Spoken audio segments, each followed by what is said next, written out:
हो गया और वो आकाश में उड़ गया। आज का जो नौजवान है ये साइंसवादी है, ये हमारी भौतिकवादी और जो हमारी धार्मिक आध्यात्मिक बात को नहीं मानेगा। इसको तुम साइंस के द्वारा अध्यात्म को मनवाएगा तो मानेगा। जैसे मैं सूर्य को जल देख करके मैं हर बीमारी का इलाज कर देता हूँ। बताओ कैसे? कैसे बाबा? सूर्य उदय हो रहा है, ये जैसे सूर्य मान लो इसको जी, और मैं यहाँ खड़ा हूँ तो हम दोनों एक ही डिग्री पर हैं जी, सीधा। इसकी जो किरण आ रही है वो सीधी आएगी। जी, मैंने स्नान किया, जी, मेरा बदन गीला है जी, और मैंने तांबे के लोटे में जल भरा तो तांबा कॉपर है, कॉपर में जब जल भर दिया तो कॉपर वाटर हो गया। राइट। और मैं अपने सिर के ऊपर से गिराया जी, और सूर्य का प्रकाश उसमें विटामिन डी रेडियम को लेकर टकराया जी, तो क्या बनेगा? रेनबो बनेगा, इंद्रधनुष बनेगा, 7 कलर बनेंगे जो हमारे 7 कहते सूर्य के 7 घोड़े हैं। अब उसमें जो हरा रंग है क्लोरोफिल का है, जो पत्तियों में पाई जाती है, विटामिन डी और रेडियम से लैस है। वो मेरे मस्तक पे, मेरी आंख पे, मेरे कंठ पे, मेरे हृदय पे, मेरे फेफड़े पे, मेरे लीवर पे, मेरे पित्त पे, मेरे आमाशय पे, मेरे गुर्दों पे जब वो गिरेगा क्या करेगा? ऐसे 6 रंग कलर और बचे हैं, बैंगनी है, ऑरेंज है, नीला है। तो ये क्या करेंगे? किस चीज के प्रतीक है? जब हरा रंग क्लोरोफिल का है और डॉक्टर कहता हरी पत्तियां खाओ, सब्जियां खाओ, उसमें आपको आयरन मिलेगा। तो अब वो जो विटामिन डी से जो हरा रंग पैदा हुआ है सूर्य की किरण से कॉपर वाटर में, वो क्या करेगा? कोई वैज्ञानिक बताए तो सही मुझे। एक अमेरिका का चेला है, एक रूस का है, वो मेरे भक्त बने हुए हैं। हरिद्वार में क्या वो कोई जल दे रहा होगा सूर्य को, वो भी अपने ऐसे से फेंक रहा है, मैं बैठा देख रहा हूँ ये क्या कर रहा है। मैंने उसको बुलाया तो मैंने यही फार्मूला उसको समझाया। वो मेरा शिष्य बन गया, बोला ओ ये तो साइंस। मस्तिष्क पर तिलक क्यों लगाते हो इस जगह पर? पहले लगता है पीला, फिर लगता है लाल, फिर लगता है सफेद। 3 कलर क्यों लगते हैं? काला क्यों नहीं लगता? चौराहे पे 3 बत्तियां हैं, जी देखा होगा। जी। लाल क्यों है? फॉर डेंजर स्टॉप, खतरा है, या डेंजर, खड़े हो जाओ, खतरा है। जी। पीला देखो, चलना नहीं है, हाँ, देखो रेडी रहो, देखो। और सफेद चल, सफेद तो हाँ, चावल लगा रखे ना मैंने सफेद, हाँ, वहाँ हरा है, वहाँ हरा है, रेडी टू गो। हरा गो है। सफेद अगर युद्ध हो रहा है, गोलियां चल रही, सफेद झंडा लहरा दिया जाए, पीस, शांति का प्रतीक है। चावल ठंडा होता है। और हमारी यहाँ पर सुषुम्ना नाम की नाड़ी है जी। लाल कलर है कि तुम इस योग सहयोग में आके तुम बैठ सकते हो कि नहीं? ये माहौल तुम्हारे योग्य है या नहीं? या जुआ चल रहा है, या शराब पी जा रही है, क्या तुम बैठ सकती हो? देखो पीला कलर है, देखो,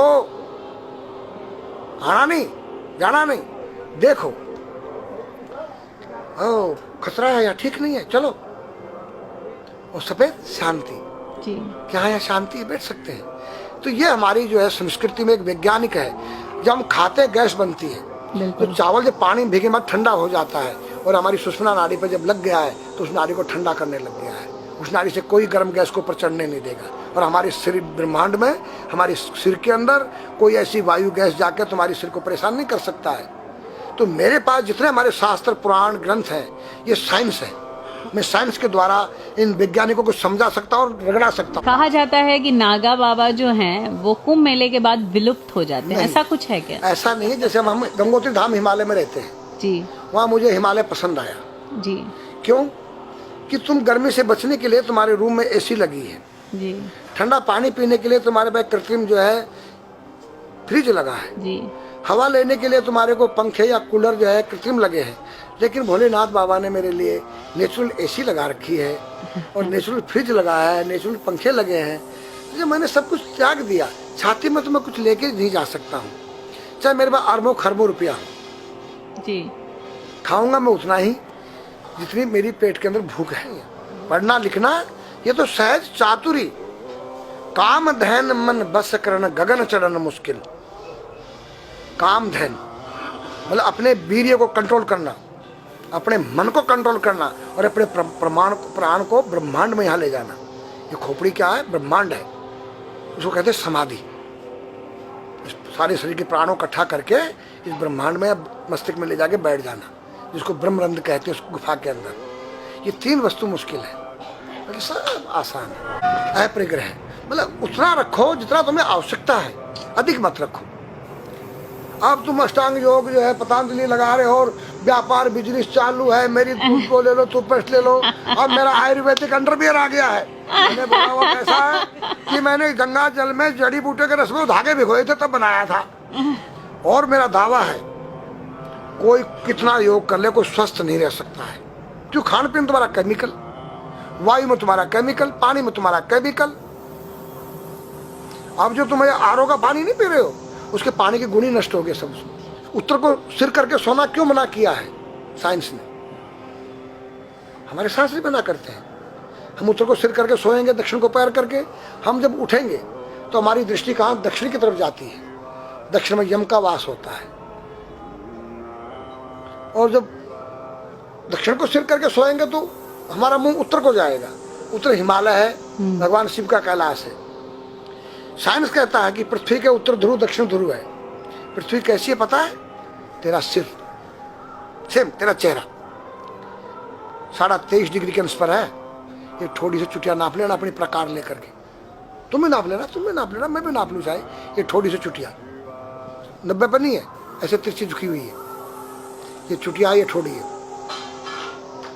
66.5 डिग्री कोण बनाती है। तो ये जो चुंबकीय मैग्नेट पावर है उत्तर से नॉर्थ से साउथ तक, हम जब सिर उत्तर की तरफ करेंगे तो ये नॉर्थ है, वो नॉर्थ है, नॉर्थ को नॉर्थ धक्का मारेगा तो तुम्हारे दिमाग में और तुम्हारे हार्ट में डिस्प्रोजन होगा और बैलेंस बिगाड़ेगा। इसलिए साइंस में कहता है कि उत्तर की ओर सिर मत करो, और हमारे शास्त्र भी कहते हैं कि उधर मत करो, नीचे उधर दक्षिण की तरफ यम का वास है, उनकी तरफ दृष्टि पड़ती उठते ही।